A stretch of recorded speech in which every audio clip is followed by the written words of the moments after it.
Hi friends, ఎలా ఉన్నారు? బాగున్నారా? మన వీడియో స్టార్ట్ చేసే ముందు మన ఛానల్ ఎవరైతే ఫస్ట్ చూస్తున్నారో సబ్స్క్రైబ్ చేసుకొని వాళ్ళు సబ్స్క్రైబ్ చేసుకోండి. మన ఛానల్ నేమ్ మీకు ఆల్రెడీ తెలుసు, hello Harshit vlogs YouTube channel.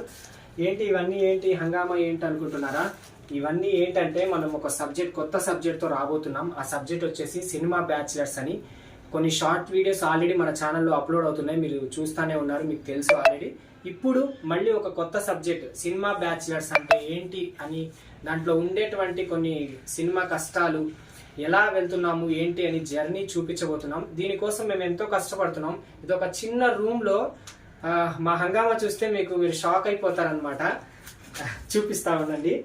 ఇది చూడండి, బెడ్షీట్లు వేసేసాము ఎలా పడితే అలా. ఎందుకంటే ఇక సినిమా బ్యాచిలర్స్ అంటే బ్యాచిలర్ రూమ్ ఎలా ఉంటుంది అలా చూపించాలని సబ్జెక్ట్లో మేము ఫిక్స్ అయిపోయామన్నమాట. దీని తర్వాత కొన్ని ఎక్కడ పడితే అక్కడ ఉండే సామాన్లు ఎందుకు అడ్డం కనబడకూడదు కదా, అందుకనేసి అక్కడ వేసేసాము. ఈ కట్టను లాగేస్తాం తర్వాత షూట్ స్టార్ట్ చేసేటప్పుడు. అండ్ ఇంకోటి, మా ప్రయత్నం చూశారు కదా మీరు, ఆల్రెడీ చూసే ఉంటారు, బాగా వైరల్ అయింది అది. దాంట్లో నా బ్రదర్ క్యారెక్టర్ చేశాడు కదా, మేధావి. ఇదిగోండి, మేధావి ఏంటంటే పేపర్లు పట్టుకున్నాడు, చూసారా? స్క్రిప్ట్ అని అందరికి తెలుసు ఆల్రెడీ. అండ్ ఇదిగోండి చూడండి, మీ బ్యాక్ ఇటు సైడ్ చూడండి, మొత్తం అడ్డం ఎక్కడ పడితే అక్కడ పెట్టేసామన్నమాట. ఎందుకంటే అడ్డం రాకూడదు కదా, వీడియో చేసేటప్పుడు పర్ఫెక్ట్గా ఉండాలి, మంచి అవుట్పుట్ ఇవ్వాలని మేము అనుకుంటాము. డెఫినెట్లీ. ఎందుకు అనుకోం మనం, మొత్తం వీడైపోతుందని మీరు అనుకుంటారు కదా. బాగుంది, చూసారా ఎలా ఉంది, ఎలా అనిపిస్తుంది? అందరికి ఇన్స్పిరేషన్ అండ్ మెగాస్టార్ బాస్.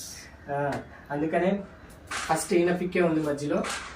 తర్వాత వచ్చేసి ఇదిగోండి, ఎంతో కష్టపడి ఇండస్ట్రీలో మెగాస్టార్ చిరంజీవి గారి తర్వాత మన ఇద్దరు నాని రవితేజ గారు బాగా కష్టపడి వచ్చారు. ఆయనని ఇన్స్పిరేషన్ అవుతూ మేము కూడా అలాగే వెళ్ళాలి ముందుకు అనుకొని ప్రయత్నిస్తున్నాం, కష్టపడుతున్నాం, అలా ముందుకు వెళ్తున్నాం అనమాట. దాని తర్వాత వచ్చేసి మనకి ఇంకా ఎక్విప్మెంట్స్ తెలుసు కదా మీకు, సినిమాకి సంబంధించినటువంటి కెమెరా కానీ, అలాగే మెయిన్ క్లాప్ బోర్డ్.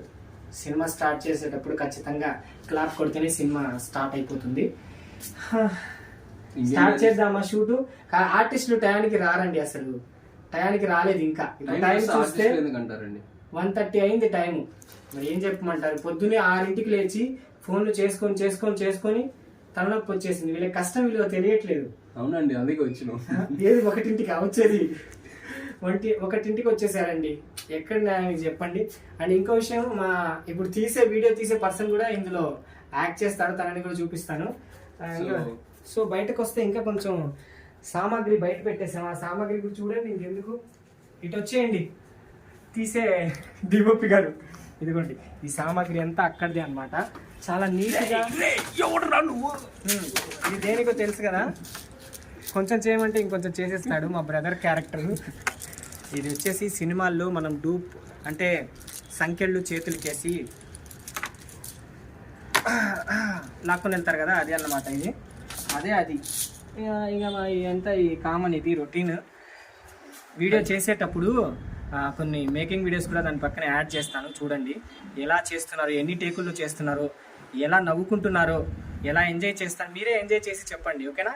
ఈ వీడియోని స్కిప్ చేయకుండా లాస్ట్ వరకు చూడండి. చెప్పు, ఉంచోడమేనా? డైలాగులు ఇవ్వమంటారు, డైలాగులు ఇస్తే చెప్పరు. ఏంటండి ఇది, బాగుండదు.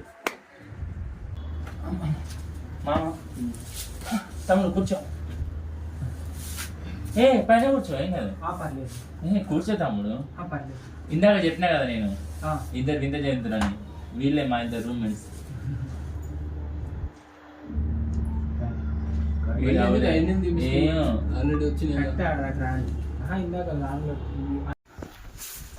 తమ్ముడు కూర్చో. నేను ఇందాక చెప్పినా కదా, వీళ్ళే ఇద్దరు వింత జంతువులు. పైన కూర్చో తమ్ముడు, ఏం కాదు. పర్లేదండి.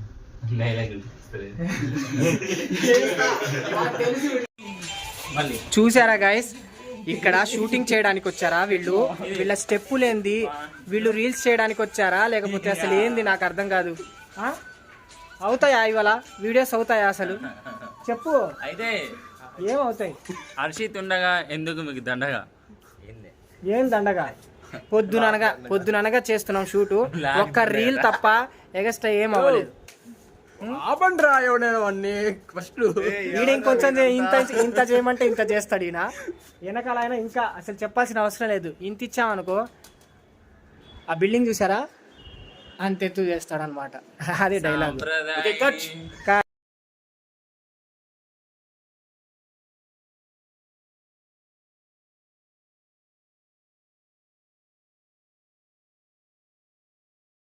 హాయ్ ఫ్రెండ్స్, ఎలా ఉన్నారు? బాగున్నారా? ఇందాక వ్లాగ్లో షూటింగ్ కష్టాలన్నీ చూశారు కదా.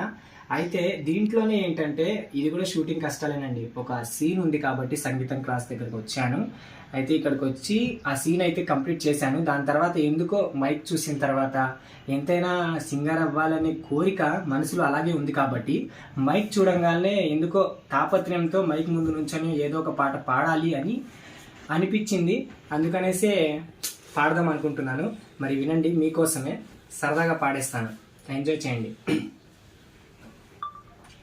పువ్వుల్లో దాగున్న పళ్ళెంతో అతిశయం, ఆ సీతాకోక చిలక ఒళ్ళెంతో అతిశయం, వేణువులో గాలి సంగీతాలే అతిశయం, గురువెవ్వరు లేని కోయిల పాటే అతిశయం, అతిశయమే వచ్చెను అంది నువ్వే నా అతిశయం. నిజంగానే మధ్యలో లిరిక్ వచ్చింది కదా, గురువెవ్వరు లేని అని ఏదో లిరిక్ వచ్చింది కదా, విన్నారు కదా? అలాగేనండి, ఏదో నేర్చుకుంటున్నాను అలా అలా. మరి ఎలా అనిపించిందో ఒక చిన్న కామెంట్ చేయండి, ఓకేనా? Thank you. వీడియోని లాస్ట్ వరకు చూశారు కాబట్టి ఇంకా ముందుకు తీసుకుని వెళ్ళాలని మనస్ఫూర్తిగా మన ఛానల్ని కోరుకుంటున్నాను. Thank you so much. Love you guys. Take care. Bye.